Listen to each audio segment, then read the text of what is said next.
Boa noite a todos e todas.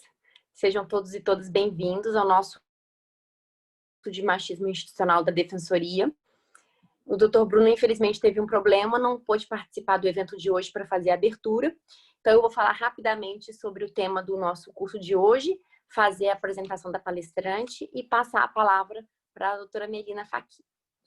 Estou muito contente que a gente chegou ao final do curso. É um curso que a gente compreendeu pelo feedback que a gente tem recebido, que foi super importante dentro da instituição, no sentido de fazer todo mundo refletir sobre essas questões de gênero que estão dentro da nossa instituição, seja internamente, seja no nosso dia a dia na atuação. E esse era exatamente o objetivo do curso. O nosso último módulo tem o seguinte tema: a invisibilidade e o silenciamento das mulheres no sistema de justiça. A gente vai conversar hoje com a Melina Fachin a respeito de quais são os motivos do sistema de justiça ser um ambiente hostil para as mulheres, tanto em termos internos de representatividade das mulheres em cargos diretivos, de as mulheres conseguirem acessar esses espaços dentro de diversos atores do sistema de justiça, o Poder Judiciário, o Ministério Público, a Defensoria, a Advocacia, e também como pensar num olhar de gênero para a atuação desses atores do sistema de justiça. Para isso, nós convidamos a Melina Fachin. Ela é doutora em Direito Constitucional, ela estuda o constitucionalismo feminista, tem o estágio de pós-doc na Universidade de Coimbra, é professora da UFPR e advogada. E ela coordena o grupo de pesquisa de pós-graduação em Direito da UFPR, que trata da igualdade de gênero nas instituições de justiça. Faz um trabalho bem interessante exatamente sobre esse tema, né? Pensando em como a gente pode almejar a igualdade de gênero dentro do sistema de justiça. Então é isso, agradeço muito você ter aceitado o nosso convite, Melina. Estamos ansiosos para ouvi-la falar. Fique à vontade, a palavra é sua. Agradeço muitíssimo a Defensoria e a Escola da Defensoria Pública do Estado do Paraná, e eu faço na presença aí da doutora Lívia, também deixo meus cumprimentos ao doutor Daniel, que, enfim, abriu esse espaço, estendeu esse convite, e também cumprimento a todas as defensoras e todos os defensores, né, que exercem uma função, enfim, tão relevante, né, dentro do acesso à justiça, que é, sem a menor dúvida, uma garantia fundamental, né, a porta de acesso para muitos dos direitos humanos e dos direitos fundamentais concretizados na Constituição. Nosso Estado do Paraná, infelizmente, tardou muito, né, em instituir a Defensoria, mas, de toda maneira, vejo que, mesmo com poucos anos aí da sua instituição, a Defensoria já presta um grande e importante papel, sobretudo nesses debates. Então, agradeço imensamente por estar aqui e por fazer parte deste debate. O tema da invisibilidade das mulheres no sistema de justiça pode ser visto por muitos ângulos. E quando eu recebi o convite, eu fiquei, enfim, tentando imaginar qual ângulo talvez a minha contribuição fosse ser, né, mais útil para o nosso debate, porque afinal é isso que se espera, né, desses momentos também de encontro e de discussão. E como a própria doutora Lívia já falou na abertura, nós podemos ter um ângulo interno, né, que é o ângulo das carreiras do próprio sistema de justiça, que é algo que obviamente toca muito, né, às defensoras, aos defensores, aos servidores também das carreiras do sistema de justiça, a advocacia, da qual, né, faz parte, e também a magistratura. E nós temos, enfim, vários relatórios muito compreensivos aí, né, da quantidade de mulheres. Nós somos cada vez mais a maioria aí das profissionais dentro das carreiras, mas nós vemos no âmbito público também, tanto quanto no âmbito privado, né? Quanto mais sobe na carreira, menos a presença de gênero é sentida, né? Então, isso é algo que, infelizmente, nós temos aí uma certa universalidade. Isso segue um pouco, né, da mesma perspectiva no âmbito privado, aí uma expressão do mundo corporativo que se usa muito, chamado teto de vidro, né? Que as mulheres chegam até um determinado ponto e daí não ascendem. Isso nas carreiras públicas é um pouco mais, talvez, velado, mas não deixa de existir. Nós vamos analisar, por exemplo, sobretudo em promoções que envolvem, por exemplo, a questão de merecimento, que os critérios são subjetivos, né? Os dados nos mostram aí como o favorecimento masculino é muito maior do que o favorecimento feminino. Há um outro ponto também muito interessante dentro dessas discussões da invisibilidade das mulheres no sistema de justiça, que diz respeito até ao próprio modo de ingresso, né? Como os concursos para todas essas carreiras públicas também se estruturam.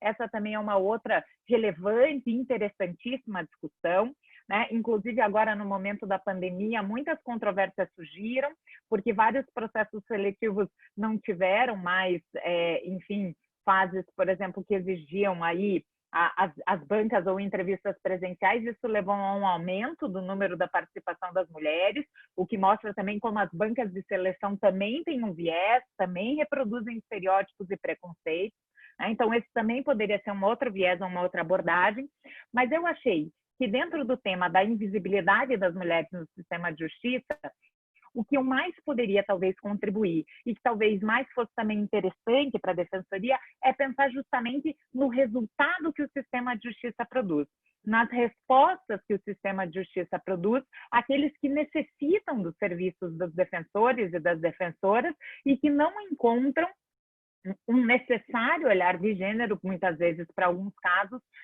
dentro do sistema de justiça.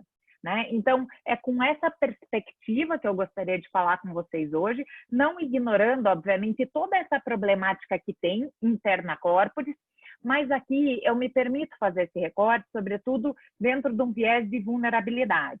Porque ainda que dentro das nossas instituições nós tenhamos, né, e a Ordem dos Advogados não é diferente, a classe da advocacia também reproduz, né, os mesmos preconceitos e estereótipos, cada um dentro das suas realidades. Mas nós ainda fazemos parte de uma realidade privilegiada, porque estamos dentro, né, de uma carreira pública maior ou menor estruturada, né, que já nos permite avançar, né, em algumas discussões. Então, por exemplo, ainda que eu recebi o relatório que a Vanessa Pratiano me mandou, feito aqui pelo núcleo, né, pelo NUDEM, dentro da Defensoria, o diagnóstico de machismo institucional. Então, ali há um dado bastante relevante, né, que a maioria das mulheres sente, no âmbito da Defensoria, sente ou já sentiu o machismo institucional presente.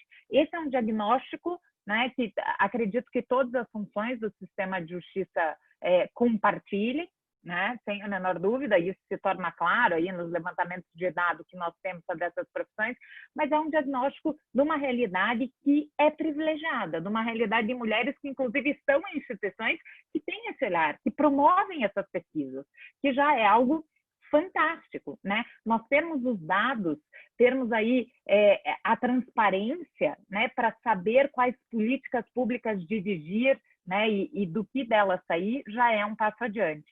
E muitas vezes as jurisdicionadas ou os jurisdicionados que batem as portas da defensoria, que batem as portas da advocacia, que precisam de uma resposta do sistema de justiça, especialmente aqueles mais vulneráveis que se utilizam aí do importante serviço da defensoria pública, muitas vezes para eles a ausência de uma resposta de gênero é muito mais custosa, né? Tendo em vista aí as suas múltiplas vulnerabilidades, é ainda mais severa. Então, por isso que me permiti fazer esse recorte, não ignorando todos os outros, mas é onde acho que talvez possa prestar aí uma maior contribuição, né? Porque a gente parte efetivamente de um diagnóstico que é muito semelhante a esse diagnóstico levantado pela Defensoria, que nós, ou pelo menos a maior parte dos trabalhadores e das trabalhadoras no sistema de justiça, entendem que é importante uma lente de gênero. E muitas vezes a sua importância vem justamente da sua ausência, né? Mas apesar de entenderem a importância de se ter essa perspectiva ou essa sensibilidade, muitas vezes não sabem o que ela significa ou qual o alcance que uma perspectiva de gênero poderia ter. E, além disso, muitas vezes partem de uma perspectiva também equivocada do que significaria adotar uma perspectiva de gênero, né?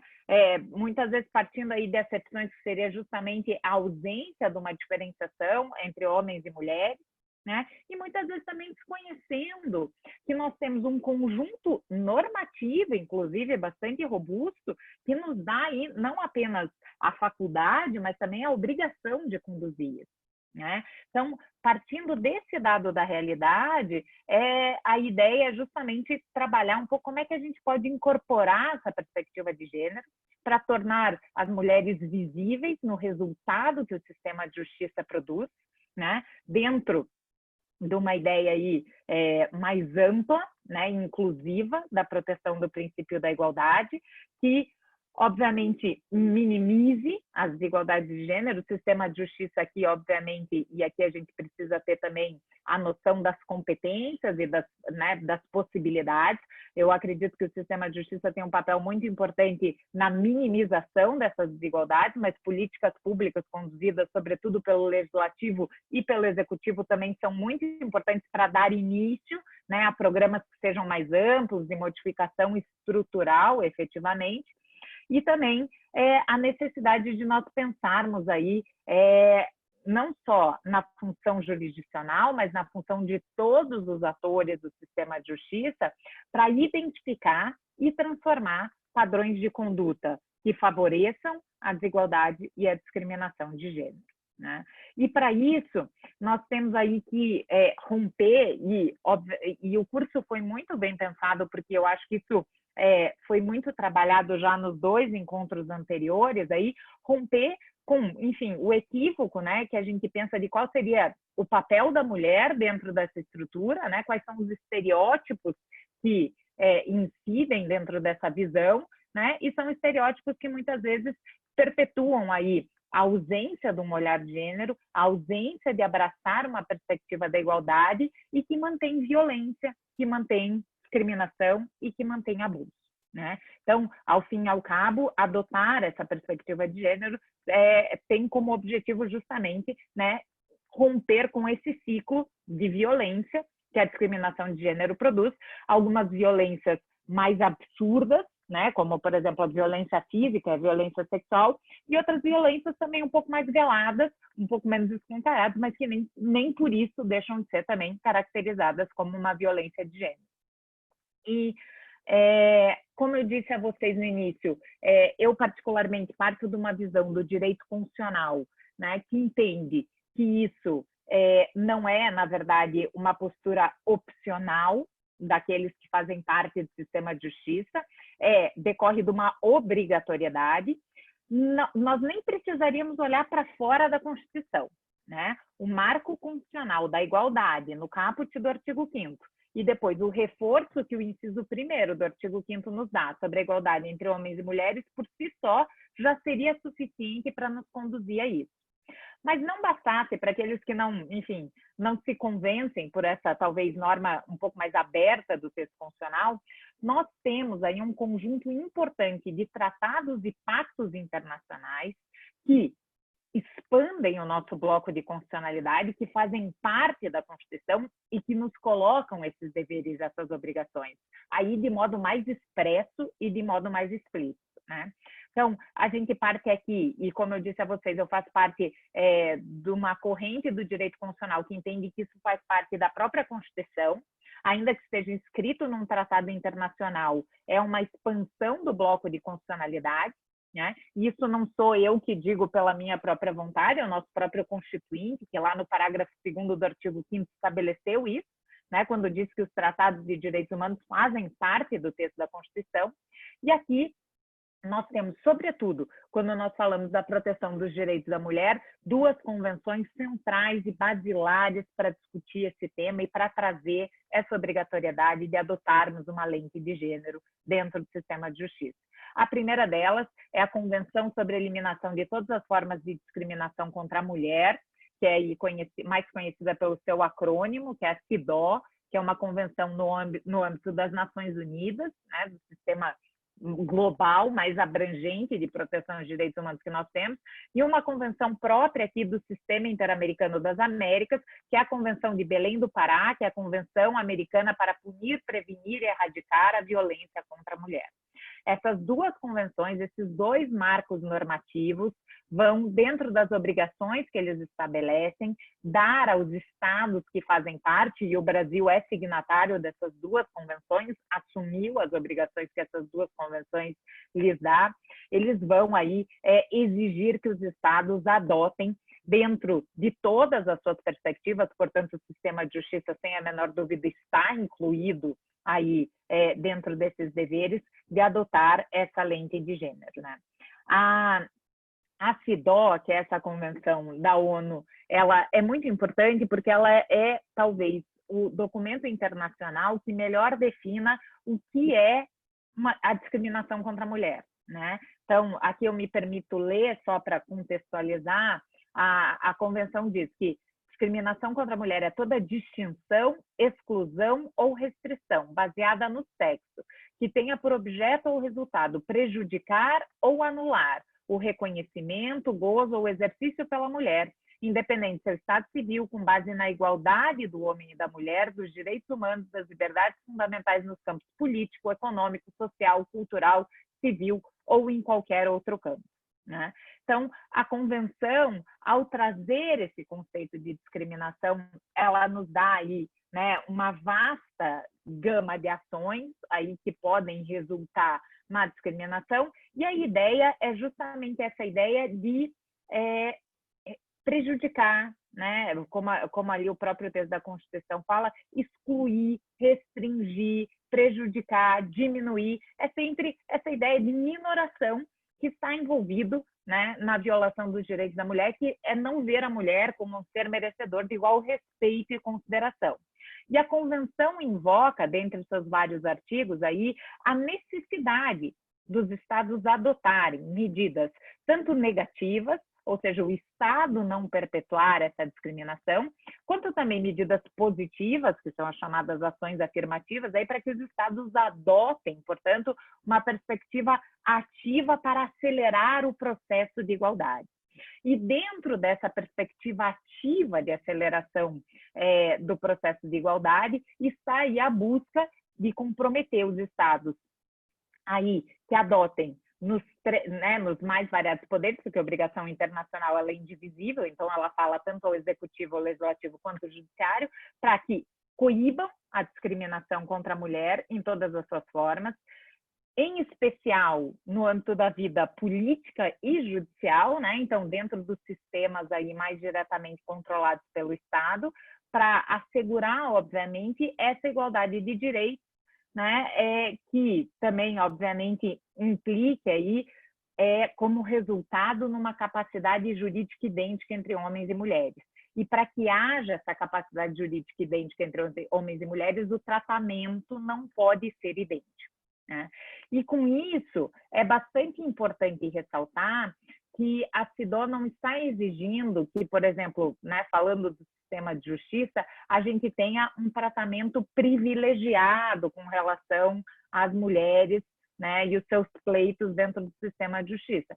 Mas é que tem um olhar adequado, a palavra é justamente essa, que seja próprio e adequado à condição feminina dentro daquelas circunstâncias ou daqueles pleitos, né? Então, para que efetivamente assegure aí uma proteção da mulher pelo, né, Poder Judiciário, e aqui o Poder Judiciário não é o foco só nos juízes, porque o resultado sai do Poder Judiciário, mas ele demanda, obviamente, uma ação coordenada de todos aqueles que participaram, né, da evolução das discussões no judiciário, né, do advogado, do defensor que propôs a causa, do Ministério Público, o modo pelo qual as provas são produzidas, né?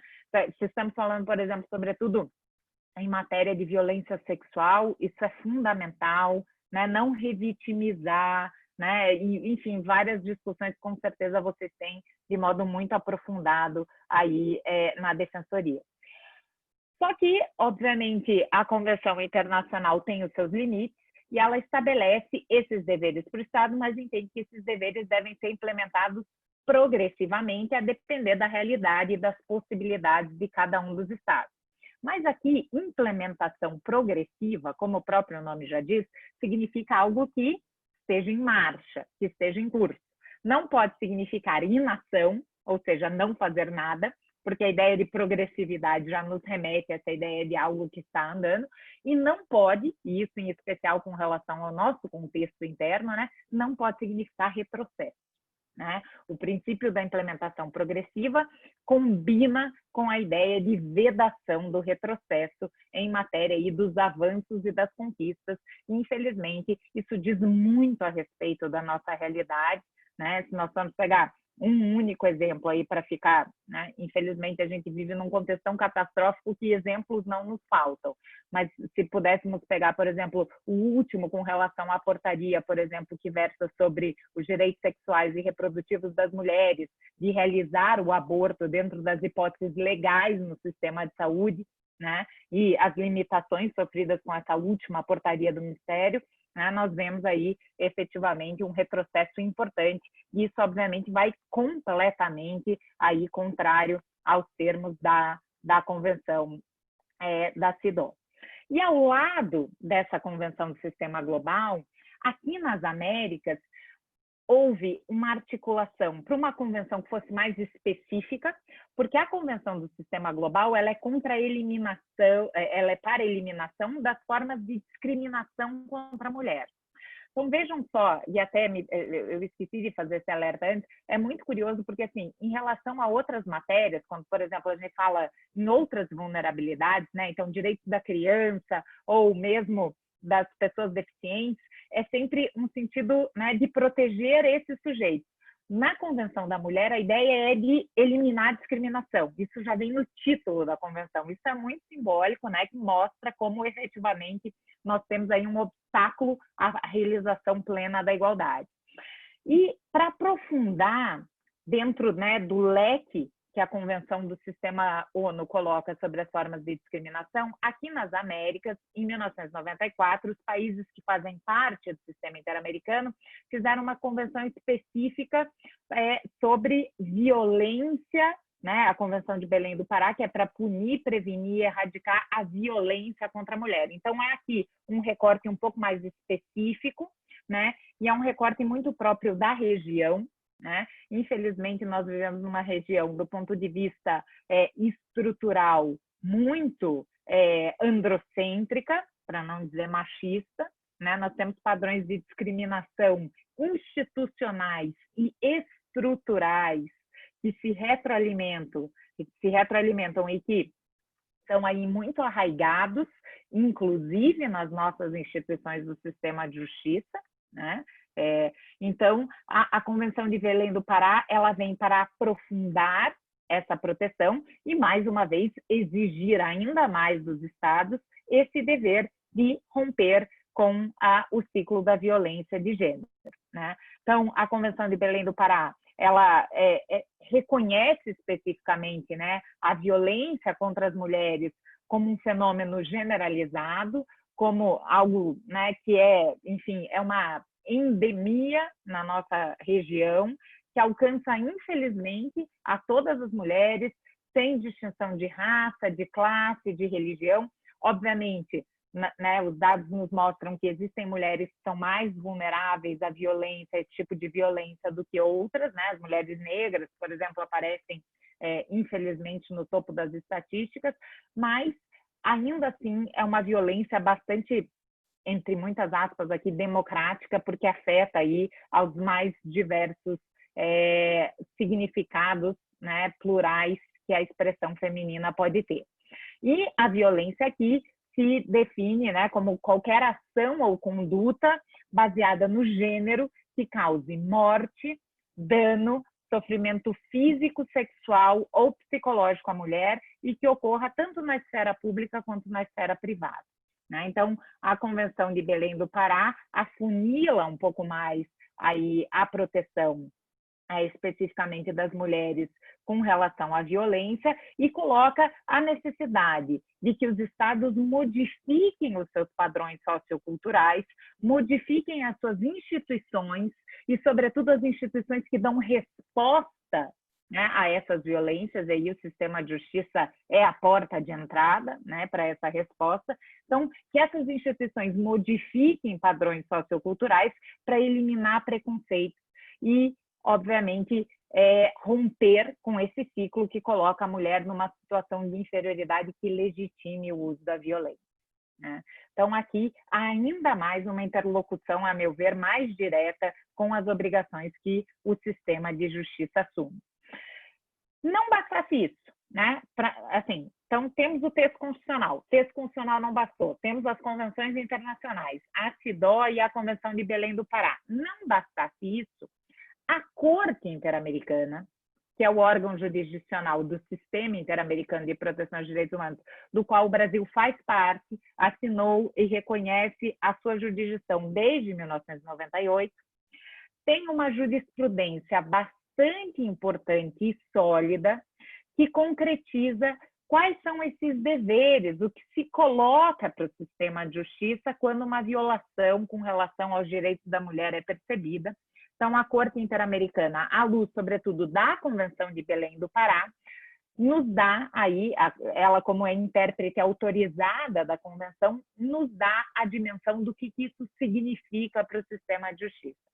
E ela fez isso, sobretudo, em 3 casos, né? Não são só esses 3, mas esses 3 são muito emblemáticos, mas a jurisprudência protetiva dos direitos da mulher é muito grande na Corte Interamericana. Num caso que é talvez, né, se a gente pensa assim, na proteção da mulher, né, nessa perspectiva de gênero, na Corte Interamericana, é o primeiro caso que vem à mente, talvez você já tenha ouvido falar, que é o caso Campo Algodoneiro, né, González e outras, versus o México. Um outro caso também relativo a uma violência contra a mulher, que é da senhora Inês Fernandes Ortega, e um terceiro caso, que é o caso Rosendo Cantu. Todos esses casos, com especial destaque para o primeiro, né, que é o caso González e outras, que é o Campo Algodoneiro, são casos que tratam aí especificamente de violências praticadas contra mulheres, de como o Estado e o sistema de justiça dos estados falhou em dar essa resposta, e aí a interpretação da corte de, enfim, como isso deve ser feito. E aí vocês vão me dizer, mas ok, o caso González e outras é contra o México, Fernandes Ortega também é contra o México, ou seja, aí mostra, né, um padrão, e também o Rosendo Cantu é contra o México, né? São aí 3 casos emblemáticos de uma realidade específica. Vocês vão dizer, não, mas esse é um problema do México. Não, não é um problema do México, porque nessas 3 sentenças a Corte reconhece que o México aqui é apenas um exemplo do que poderia ter acontecido em qualquer um dos países da região, né? De como esse é um traço, infelizmente, comum e característico de todos os estados da nossa região. E aqui a ideia da Corte, quando ela julga um caso, ela não está julgando para resolver o problema da senhora, por exemplo, Fernandes Ortega, ou o problema do Estado do México. A Corte está julgando com uma ideia de impacto transformador em toda a região, né? Então, isso não é uma obrigação que se coloca lá distante no direito internacional e fala só com o México, mas é algo que se coloca para todos os estados da região. E é isso que o Estado brasileiro assinou e ratificou quando aceitou a jurisdição da Corte. É para isso que a Corte serve, julgar casos emblemáticos do que a gente chama de litígios estratégicos e estruturais e que promovam uma mudança, uma transformação em todos os sistemas, né? Então, rapidamente, não quero entrar aqui nos detalhes, são casos bem espinhosos, mas queria só compartilhar um ou outro detalhe que mostram aí, porque são nesses casos que a Corte deixa claro quais foram as falhas do sistema de justiça e a necessidade aí de se adotar uma resposta. O caso mais importante, ou mais, enfim, mais emblemático é esse, do Campo Algodoneiro, né, versus México. Ele é de 2009, ou seja, não é um caso novo, e ele é um caso que, inclusive, tem uma repercussão enorme para a gente no Brasil, porque ele é o caso da Corte Interamericana que fixou e consolidou o tipo feminicídio, né? Esse reconhecimento de um homicídio de mulher por razões de gênero, né? Que depois veio a ser incorporado, inclusive legislativamente, dentro do nosso ordenamento. Então, aqui, esse caso trabalha com os feminicídios ocorridos em Ciudad Juárez, no México, né? Vários, dentre eles a Cláudia González, que dá nome ao caso, mas não só ela, e que trabalham aí com as falhas do Estado mexicano e do sistema de justiça do Estado mexicano em dar uma solução adequada ao caso. A Corte, nesse caso, identificou irregularidades nas investigações do processo, demora para início da investigação, inatividade dos autos, né? Então, o processo, ainda mais no nosso caso, que nós temos aí uma discussão bastante grande sobre a prescrição, né? Em alguns casos, processos que ficaram paralisados por muito tempo, né? O caso Maria da Penha é emblemático nesse sentido e foi levado ao sistema justamente por isso. Negligência e irregularidade na coleta ou realização de prova, na identificação das vítimas, perda de informação, né, culpabilização das vítimas, a falta de contemplação das agressões sofridas por as mulheres como um fenômeno de violência de gênero, né, ou não como algo isolado, não como algo específico, mas como um padrão de repetição, né? E por isso que a parte mais importante dessas sentenças são justamente a parte que a Corte fala das chamadas reparações, do que os estados, porque, de novo, não é uma sentença apenas contra o México, é uma sentença que tem que servir de estándar para todo o sistema interamericano, o que os estados precisam fazer. E aqui é a primeira vez que nas reparações aparecem a necessidade de adotar uma perspectiva de gênero no sistema de justiça. Uma perspectiva de gênero na investigação, ou seja, numa fase, inclusive, pré-processual, protocolos de investigação, serviços periciais, adotar uma perspectiva de gênero aí na aplicação da justiça, né? Ou seja, como é que o sistema de justiça, como é que essa denúncia é feita, por exemplo, pelo Ministério Público, como é que isso é recebido no judiciário, né? E qual o resultado que isso tem lá no final. E para isso, inclusive, a Corte Interamericana fala que é necessário capacitar os agentes do sistema de justiça, implementar programas de educação e capacitação em direitos humanos. Por isso que, mais uma vez, a iniciativa aqui da Defensoria é muito meritória, porque é disso que se trata esse momento, né? Abrir essa lente, abrir esse olhar.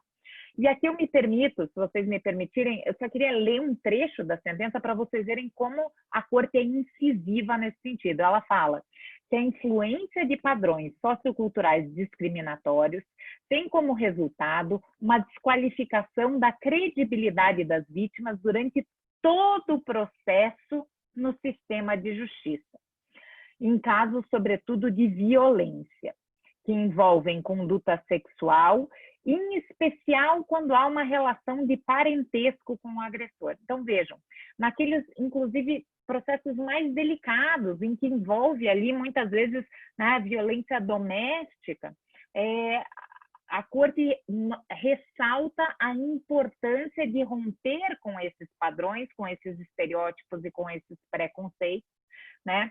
Porque isso, continua a Corte, afeta de forma negativa a investigação dos casos, a apreciação da prova, o modo pelo qual o processo é recebido e julgado, que denota uma visão estereotipada sobre a qual o comportamento das mulheres e suas relações interpessoais tem, né? Isso nos casos de violência sexual ficam ainda mais flagrantes, mas não só. Se nós pegarmos aqui e fizermos, por exemplo, um laboratório, com os processos que tramitam na vara de família, que eu sei que é uma competência também bastante recorrente aí na Defensoria Pública, quantos estereótipos não incidem nos casos de divórcio, nos casos de alimento, nos casos de guarda, né? Então, aqui, efetivamente, a Corte, pela primeira vez, a Corte Interamericana traz luz a esse tema em 2009, e depois, em 2010, quando ela trata do caso Fernandes Ortega, ela vai além ainda, ressalta, né, que o Estado, quando age assim, quando não adota uma perspectiva de gênero, não cumpre com a sua obrigação internacional assumida de coibir a discriminação contra a mulher. Então, uma justiça, entre aspas, neutra, que não assume essa lente, não é uma justiça de acordo com os padrões internacionais de proteção do direito da mulher, e aqui a Corte faz referência em especial à Convenção de Belém do Pará, né? O caso Rosendo Cantu é ainda mais grave, e a sentença também é do final de 2010, ali, então são casos que ocorrem ali 2009 e 2010 na Corte, porque envolve ainda uma outra vulnerabilidade. Se tratava de uma mulher indígena e de uma menor, porque ela tinha 17 anos à época. Então, aqui são múltiplas vulnerabilidades e a Corte ressalta que, nesses casos, né, que só a vulnerabilidade do marcador de gênero já exige do Estado esse olhar. Quando nós estamos falando do que a Corte chama overlapping discrimination, né, de múltiplas vulnerabilidades que recaem sobre uma mesma sujeita, a necessidade do Estado ser ainda mais atento. Né? Então, nos casos, por exemplo, sobretudo dos assistidos pela Defensoria, nós já temos uma dupla vulnerabilidade. Estamos falando de mulheres e de mulheres sem uma condição socioeconômica aí favorável. Né? Então, já temos um recorte de gênero e classe relevante e que acende aí esse dever ainda mais majorado que a Corte trabalha neste caso. Né? Então, mais uma vez, a Corte vai falar da importância dos Estados, através do sistema de justiça, repararem essas discriminações, implementando aí esse olhar ou esse viés de gênero na resposta que se dê às mulheres que batem a porta, né, do Poder Judiciário e que batem as portas da Defensoria, que batem as portas do Ministério Público e da Advocacia, né, chamando por uma resposta a uma violação de direitos humanos, que às vezes é uma violação bastante atroz. Então, nesse sentido, nós temos aí, né, desses 3 casos, a necessidade, portanto, de que os Estados encarem como uma obrigação sua, a partir dos instrumentos internacionais que adotaram, essa perspectiva, esse olhar, né, que envolve aí um conjunto de medidas necessário para implementar esse viés de gênero, né? Esse olhar de gênero, melhor dizendo, que viés às vezes tem uma conotação pejorativa. Né? Isso envolve, sobretudo, a Corte vai nos dizer, bem identificar e avaliar os casos. Né? Então, identificar, por exemplo, nos casos, aquela norma vai ter um impacto diferenciado pelo fato de ser homem ou de ser mulher? A interpretação do direito, ela está se dando de acordo com padrões estereotipados ou presunções de comportamentos que seriam tipicamente masculinos ou tipicamente femininos? As exclusões jurídicas produzidas pela construção binária da identidade de sexo e gênero estão tendo que papel nesse caso? A distribuição desigual de recursos e de poder que decorrem das desigualdades de gênero influenciam nos resultados do caso, né? Haveria legitimidade ou haveria espaço para um tratamento necessário e diferenciado entre homens e mulheres? Né? A Corte ainda vai além, vai nos dizer quais são as circunstâncias estruturais que estão no caso e que perpetuam as desigualdades de gênero. Né? Então, ela vai dizer que todos os atores do sistema de justiça precisam levar em conta, ter em conta essas percepções, realizar esses diagnósticos como parte da sua função, como parte de dar uma resposta às mulheres que são vítimas aí de violações de direitos humanos. E isso a Corte não está inventando, a Corte não está tirando da cartola, está lá na Convenção. Quem lê o artigo 1º, o artigo 2º da Convenção Americana de Direitos Humanos vai ver lá as obrigações que o Estado assumiu. Como eu disse, essas são obrigações que estão no âmbito internacional, mas fazem parte da nossa Constituição também. Então, no nosso caso, aqui as obrigações estão tanto no âmbito internacional quanto no âmbito constitucional, né? E nós temos, portanto, esse dever de admitir essa perspectiva, e ela é uma perspectiva que é como se fosse uma lente. Né? Eu costumo brincar, em especial com a professora Stefânia e com a professora Cristine Petter, que escreveram, né, junto com, enfim, escreveram não, idealizaram junto comigo aí o projeto do constitucionalismo feminista, que é uma lente que uma vez que você coloca, você não consegue tirá-la. Né? A gente passa a ver o mundo com esse filtro de interpretação, com a adoção dessa perspectiva de gênero na análise dos conflitos. Às vezes a gente até se torna um pouco extensiva, porque inclusive os conflitos pessoais, domésticos também passam a assumir essa lente, mas sobretudo os conflitos jurídicos, né? E essa ideia, identificar o impacto que as características, papéis e funções de gênero atribuídos a homens e mulheres têm nas possibilidades, né, que cada um apresenta quando vai litigar perante o sistema de justiça, o que isso impacta, por exemplo, no desfrute dos seus direitos, né, no desenvolvimento desses direitos e na igualdade de oportunidades, sobretudo, que cada um tem, né? Então, e aqui é um fator fundamental, né, essa ideia de poder e oportunidades, porque isso, eu não sei se na defensoria é muito comum, mas na advocacia, por exemplo, é muito comum quando se fala que, às vezes, quando se abrem espaços de poder às mulheres, elas não aproveitam essas oportunidades. Mas aí a lente de gênero tem que incidir para dizer, bom, quais são os espaços de poder que estão sendo abertos? São os espaços de poder que foram pensados tipicamente para os homens, né? Então, esses espaços de poder não dão oportunidades às mulheres, né? Um dos dados que me chamou muito a atenção na pesquisa do Nudem foi ali que as mulheres já sentiram, por exemplo, conflito com as atividades na defensoria e o horário, por exemplo, de atender os filhos ou pegar os filhos na escola, né? Então, as oportunidades de poder estão se dando quando? Nos horários que justamente não foram pensados para a rotina feminina, e sim para a rotina masculina, que tinham as mulheres lá em casa, tomando conta de todos os outros afazeres. Então, isso não é da oportunidade, né? E adotar essa lente de gênero nos leva aí a essas percepções e, obviamente, o resultado que isso pode ter dentro, né, do que se busca aí de uma resposta na igualdade do acesso à justiça, né? Como isso impacta de modo muito forte. E aí o sistema de justiça tem que buscar meios de compensação para aquelas que estão em desvantagem. Nós temos que ter. Isso, de novo, não se trata de, aí, e eu já escutei isso em muitos debates, de criar privilégios ou condições especiais. Se trata justamente de equilibrar e de dar um tratamento adequado para que homens e mulheres estejam efetivamente com igualdade de respeito ali, como, enfim, litigantes, né? Ou mesmo na busca dos seus direitos.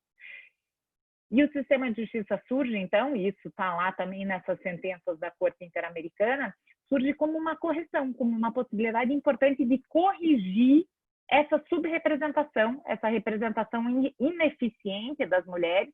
Obviamente, como eu disse, aqui é importante ter a noção e o papel de cada uma das instituições. O sistema de justiça faz essa correção, ao meu ver, obviamente, caso a caso, quando a gente está falando do sistema estrutural, mas as políticas públicas mais abrangentes têm que vir, obviamente, dos lugares de representação.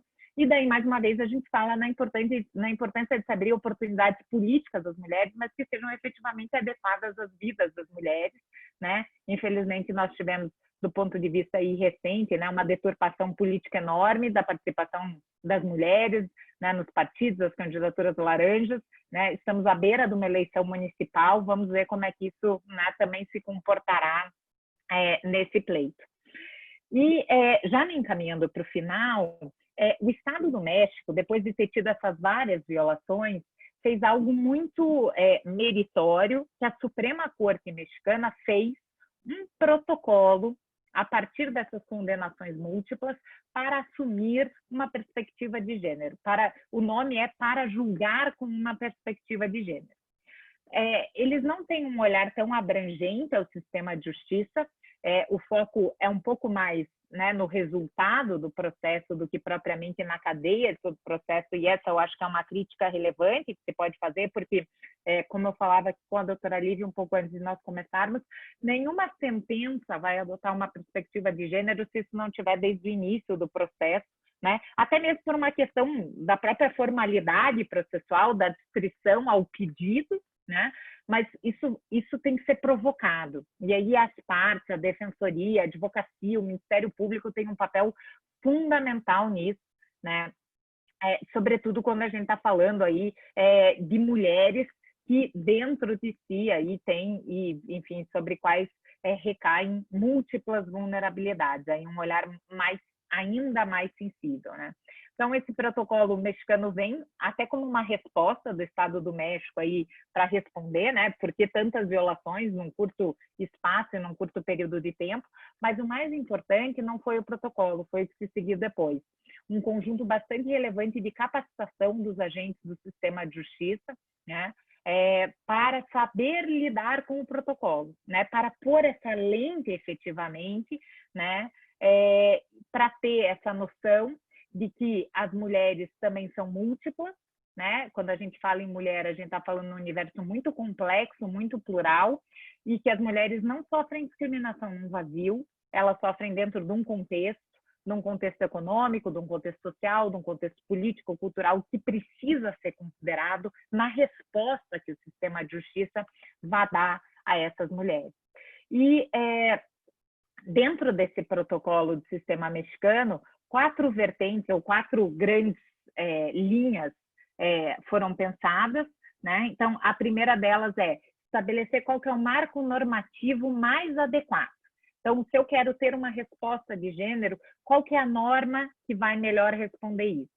E aqui, e por isso, inclusive, fiz questão de começar falando do sistema internacional, porque muitas vezes a resposta está lá nas convenções, né? Que às vezes a gente olha com tanta distância, tanto estranhamento, mas é algo que a gente precisa se apropriar, tem que fazer parte do nosso arsenal normativo, porque às vezes em matéria de gênero elas nos dão mais armas aí do que o direito interno.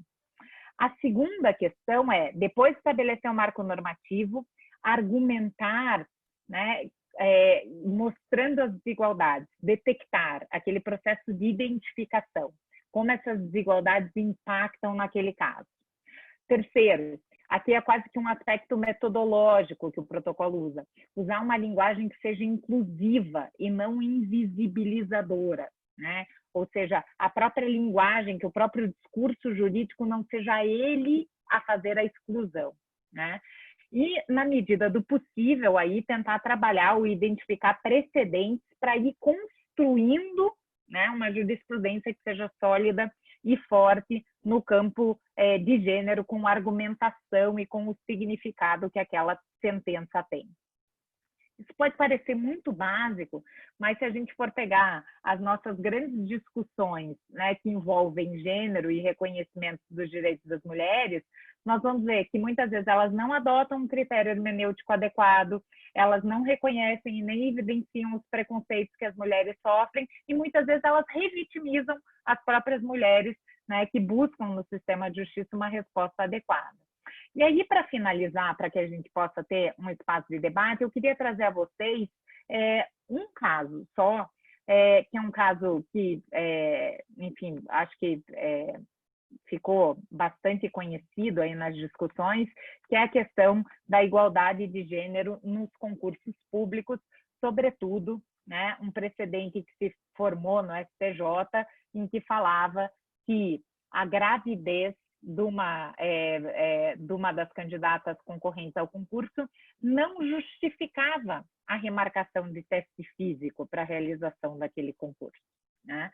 E aqui me permito citar as palavras do ministro relator: é inviável a remarcação de data para o teste físico do concurso público, porque isso gera uma condição desfavorável aos outros candidatos, né? Então vejam que aqui até a linguagem foi muito bem pensada, né? Não era para dizer que gerava um privilégio a ela, mas sim um desfavor aos outros candidatos, submetendo uma mulher durante um processo gestacional a uma prova física, né? Então, né, o julgamento, enfim, ele fala por si só, não preciso eu adjetivá-lo, né? Isso, obviamente, vai ao Supremo pela via do controle difuso, né, por um extraordinário, e aí o Supremo, em outubro de 2017, gente, né? Então, não estou falando do começo dos anos 2000, não estou falando de algo que aconteceu há muito tempo.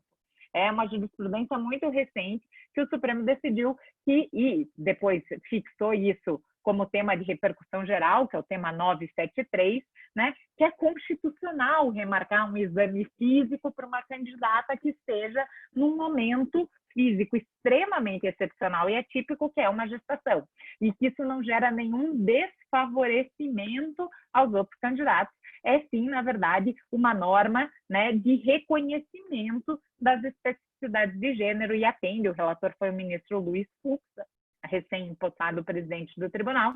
Segundo ele, atende ao critério de justiça como reconhecimento, e aqui ele faz, inclusive, uma ponte com a teoria da Nancy Fraser, que fala, né, do critério da igualdade como redistribuição, mas também como reconhecimento. esse reconhecimento das vulnerabilidades específicas, das questões específicas que é necessário que o sistema de justiça adote, né? E agora, no momento da pandemia, eu acho que isso nunca se fez tão essencial. E com essas considerações eu encerro só dizendo que se nós já tínhamos essa necessidade, né, de, pela via do sistema de justiça, adotar essa perspectiva de gênero, desinvisibilizar essas mulheres, o contexto pandêmico aguçou isso ainda mais, né? A pandemia tem rosto de mulher, a pandemia é mais custosa às mulheres, né? Eu tenho costumado falar que o novo normal ele é um aguçador de velhos preconceitos. E ele inflama ainda mais esses preconceitos. Então, se já havia um desequilíbrio das relações de gênero, isso se tornou ainda mais agudo agora. Então, é fundamental, porque essas questões vão ao judiciário, sem a menor dúvida, vão ao sistema de justiça, vão bater as portas da defensoria, e é fundamental para que a gente tenha uma resposta adequada a essas mulheres, que a gente efetivamente coloque essas lentes, coloque diante dos olhos de todos os operadores e operadoras do sistema de justiça esse filtro de interpretação, essa adoção de uma perspectiva de gênero, ressaltando mais uma vez que isso não é uma faculdade, gostemos ou não, isso é a aplicação da lei, faz parte do nosso dever, marco normativo imperativo, não está lá como um critério opcional, né? Então, com isso, eu encerro, agradeço muito a oportunidade de poder trazer essas ideias e debater aqui com vocês. Para mim, esse é um tema muito caro, não é um tema só teórico, é um tema também, enfim, da minha existência, né? E acho que esses temas não vão avançar, sem a menor dúvida, sem a presença de mulheres, né? Então, nada sobre igualdade de gênero pode ser feito sem a presença de mulheres, mas também sem o engajamento, obviamente, masculino, né? A gente precisa entender isso como uma questão de direitos humanos. Essa não é uma pauta minha, da doutora Lívia, porque somos mulheres no sistema de justiça, essa é uma pauta do sistema de justiça, porque o sistema de justiça tem que responder melhor a, pelo menos, metade da população, se não mais da metade da população, né? Então, é nesse sentido que eu acredito que nós precisamos aí, dentro dessa perspectiva de gênero, tirar, né, as mulheres da invisibilidade, romper com essa neutralidade que, infelizmente, apenas perpetua preconceitos e discriminações. Era isso, muito obrigada e fico super à disposição para o debate, enfim, e para as colocações que se seguirem. Muito obrigada, Melina, por essa fala maravilhosa. Foi bem dentro do que a gente tinha pensado para o curso mesmo, a gente poder fazer esse debate sobre essa perspectiva.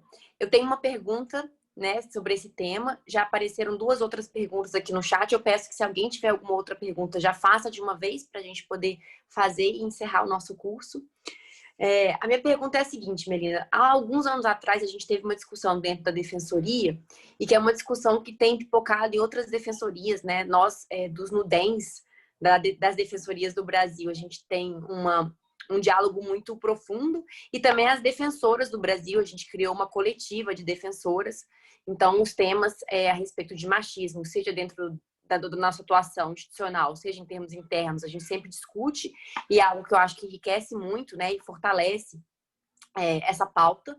Mas uma questão que apareceu dentro da defensoria e tem focado em outras defensorias é a discussão a respeito de se a licença maternidade poderia ou não suspender o estágio probatório das defensoras e das servidoras, né? Aqui dentro da Defensoria do Paraná, felizmente, se decidiu que não se poderia ter essa suspensão, mas em outras defensorias existe ainda uma resistência em entender isso, né?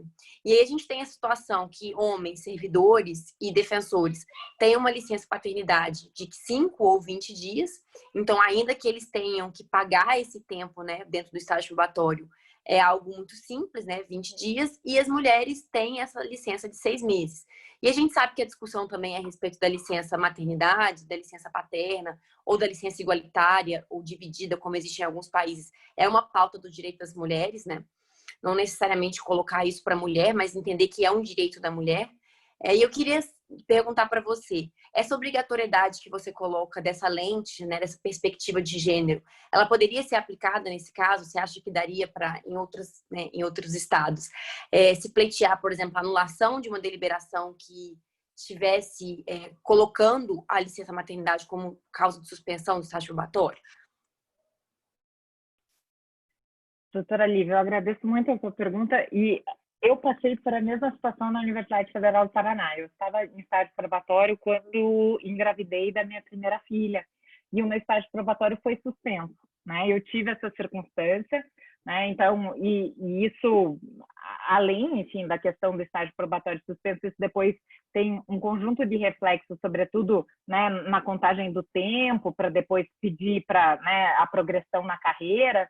E, então, é algo que eu particularmente senti, né, pessoalmente, e é algo que, a meu ver, tem uma conexão direta relacionada com a própria noção, né, de divisão sexual do trabalho, essa ideia de que o cuidado é uma atividade tipicamente feminina, né, e que, então, portanto, o cuidado dos filhos é uma atividade que pesa aí sobre os ombros da mulher. Obviamente, existem questões do ponto de vista biológico que são insuperáveis, então, por exemplo, o puerpério, a amamentação, enfim, né? Mas, obviamente, existe um outro conjunto de condições que é sócio e culturalmente construído, né? Isso sem a menor dúvida. E eu acho que esse é um exemplo típico e um caso típico que a adoção da lente de gênero, né, adotar, portanto, essa perspectiva na determinação específica aí, dos estágios probatórios, não os suspendendo, né, por conta da gestação, incidiria. Eu, particularmente, não conheço nenhum caso do sistema internacional que verse sobre essa matéria. Existem alguns casos que trabalham com essa ideia de que o cuidado não é uma função só típica feminina e essa necessidade, né, do projeto familiar ser exatamente isso, um projeto familiar e não um projeto aí feminino, né? E a gravidez não pode se converter, no final das contas, numa punição, porque é isso que é, né? 6 meses, né? No meu caso, a Universidade Federal do Paraná permite, né? Aí a licença por 6 meses. Então, adiar 6 meses do estágio probatório, né? Isso impactar na vida das servidoras, das defensoras, enfim, é um castigo, né? Ser engravidado se torna um castigo. Né? À época, eu até fiz, eu particularmente, até sua pergunta me levou aí a curiosidade de ver como é que está essa situação hoje na universidade. À época, eu não quis judicializar, nem achei que era o caso, mas eu fiz uma carta, trouxe os casos do sistema interamericano e falei que isso gerava, do ponto de vista do resultado, um resultado desproporcional para as mulheres, né? E que reitera a discriminação que vem com essa ideia da divisão sexual do trabalho. Então, sem a menor dúvida, eu acho que é um exemplo muito pertinente para se adotar aí esse viés de gênero intrainstitucional, né? Porque como é que as instituições podem dar uma resposta adequada se nem dentro delas, né, as defensoras, as servidoras têm também um tratamento que seja, né, adequado? Exatamente, perfeito, Melina. Vou te fazer, chegou uma outra pergunta também para o WhatsApp e vou fazer na ordem que apareceram aqui. Professora, a tipificação do feminicídio no Brasil não gerou protocolos de investigação e julgamento. Poderia falar um pouco sobre a efetividade da tipificação sem outras políticas ou protocolos? Então, o feminicídio, né, e mesmo a própria parte penal da Lei Maria da Penha, são discussões que demandam, né, essa reflexão. Primeiro, porque assim, geralmente a linguagem dos direitos humanos é uma linguagem por menos penalização, né? Ou seja, na verdade, efetivamente tirando a discussão do âmbito penal, que não dá, sem a menor dúvida, as melhores respostas. Mas aqui há um reconhecimento de um tipo específico, né, que é fundamental que haja, né? Justamente por conta, né, da proteção de gênero, e, portanto, aqui, muitas vezes, né, quando, enfim, debato com alguns colegas aí que são de uma teoria mais crítica do direito penal, eu finco o pé na importância do reconhecimento, né? Alguns vão responder não, que reconhecimento simbólico talvez não seria o lugar do direito penal, mas não é só um reconhecimento simbólico, é um reconhecimento que impacta efetivamente num padrão de violência por ser mulher, né? Uma violência contra a condição feminina.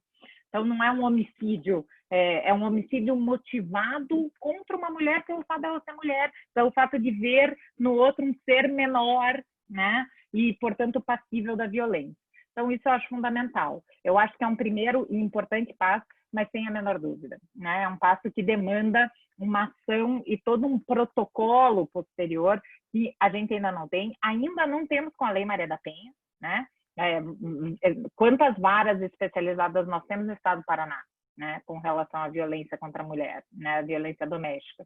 Então, ainda tateamos, né, e a lei do feminicídio, que aí é mais recente, né, 2015, ainda sem a menor dúvida, carece e demanda de todo esse aporte, mas acho que é um primeiro passo importante e é um primeiro passo que nos empodera, né, para, enfim, demandar aí toda essa estruturação, que é uma estruturação que depende, obviamente, além de tudo, de orçamento, né? De liberação, e muitas vezes, infelizmente, aqui é de novo também uma ausência do olhar de gênero do sistema de justiça, não destina orçamento, né, para isso.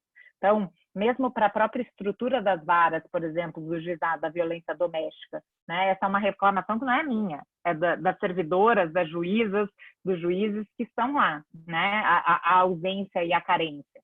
Né? Isso, de novo, né? Essa redistribuição desigual também implica justamente a ausência desse olhar de gênero também na própria administração da justiça.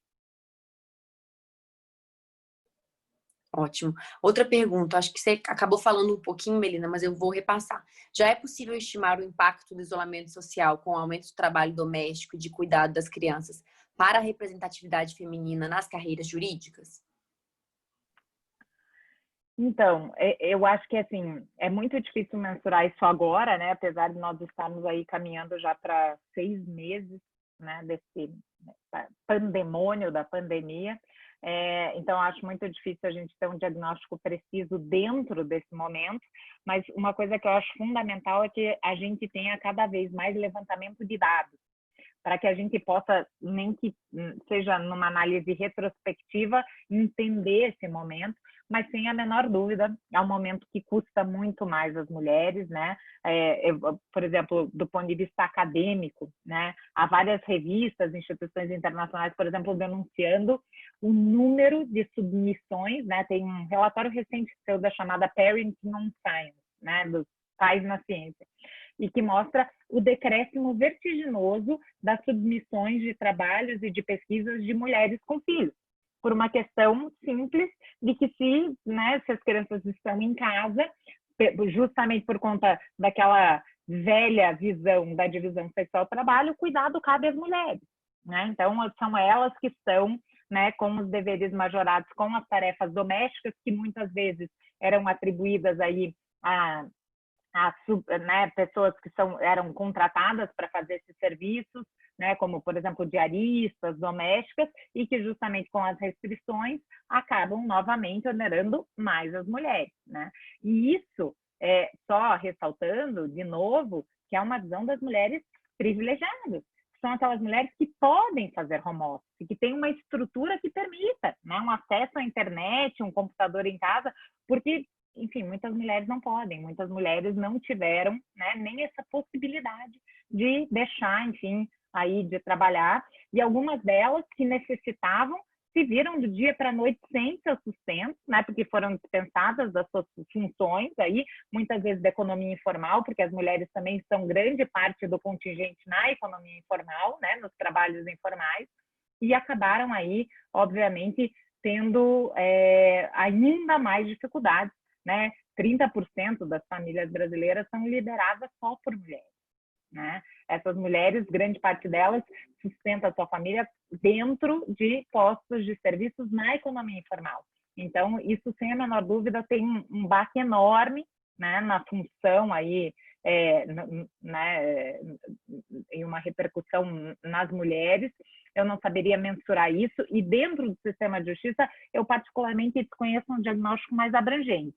A gente tem, enfim, reportagens que saíram, né? Algumas, inclusive, muito infelizes, não sei se vocês vão se lembrar, uma reportagem que foi feita sobre, enfim, advogados trabalhando na pandemia, né? Assim, aí, obviamente, o jornal se retratou, depois fez uma reportagem com mulheres, mas tirando isso, eu particularmente desconheço um diagnóstico que seja mais integral e mais expansivo.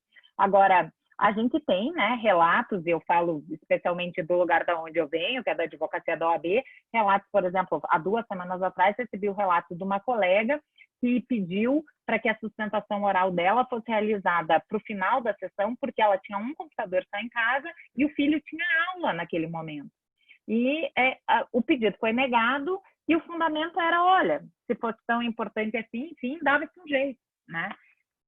Então, isso, enfim, para mim é quase que, né, não é só uma ausência de uma perspectiva de gênero, é uma ausência de uma civilidade, quase.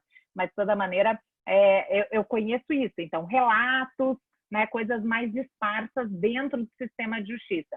Mas, por isso que eu reitero, eu acho que a gente precisava aproveitar esse momento para levantar dados, né, e utilizar aí, sobretudo, o que o CNJ, o CNMP já tem do ponto de vista aí de toda a estrutura tecnológica, para que depois, né, quando a gente tem um pouco mais de fôlego, a gente consiga efetivamente medir o impacto que isso teve e terá, né, porque a pandemia não acaba, infelizmente, quando a cura ou a vacina chegar, os efeitos dela vão ficar para mais além, e para as mulheres esses efeitos, não tenho a menor dúvida, serão também mais profundos.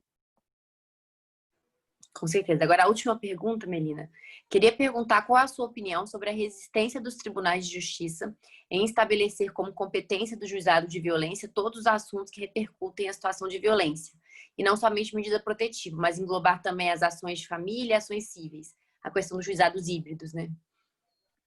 Sem a menor dúvida. Eu acabei, na verdade, de escrever junto com a doutora Sandra Lia Barvinski, que enfim, trabalha muito nesse tema, um texto justamente sobre isso, sobre a necessidade do reconhecimento da competência híbrida, né? Porque para que haja efetivamente uma proteção que seja integral das mulheres que são vítimas da violência, né, é fundamental que, né, haja um olhar único para aquela situação.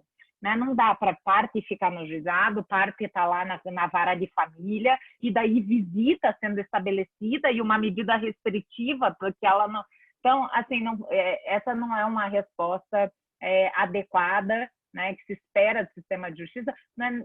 Assim, além da questão de gênero, né, que é obviamente que salta aos olhos, não é uma resposta coerente, não é uma resposta homogênea que o próprio sistema de justiça dá a uma determinada demanda. Então, não fosse por nada, mas só para não evitar decisões contraditórias ou decisões que possam se chocar, né, a competência híbrida deveria ser reconhecida, até porque, mais uma vez voltando, né, a gente que trabalha com direitos humanos não é legalista, mas a gente não pode esquecer que isso está na lei, né? Está lá na própria lei Maria da Penha, né? Isso está na Convenção de Belém do Pará. Isso está no caso Maria da Penha, que legou a Convenção de Belém do Pará, ou seja, esse olhar abrangente e holístico da circunstância da vítima. Então, sem a menor dúvida, a competência híbrida dos juizados de novo, não é uma faculdade, é um dever a ser implementado pelos tribunais de justiça. Muito obrigada, Melina. Quero agradecer em nome do NUDEM, da Defensoria e da EDEPAR por essa participação. Foi muito proveitoso o curso. Acredito que todos dentro da Defensoria vão conseguir compreender a necessidade de colocar essa lente, né, como você mesma falou, da perspectiva de gênero na atuação, nas relações internas e também na atuação nossa institucional, né, que é a nossa determinação constitucional. Agradeço muito, então, a ter aceitado o convite. Agradecer a participação de todos e todas que estão nos assistindo, os que vão nos assistir depois. Agradecer a Defensoria por ter dado esse espaço para o NUDEM, por ter feito esse curso, né, viabilizado. E desejar uma boa noite. Acho que se você quiser fazer algum cumprimento, Melina, fica à vontade. Na verdade, a minha última palavra é só efetivamente de gratidão, né, pelo convite, por, enfim, né, poder estar aqui com vocês e dialogar. Agradeço pelas perguntas que também foram todas muito instigantes e que, enfim, alimentam aí a nossa reflexão.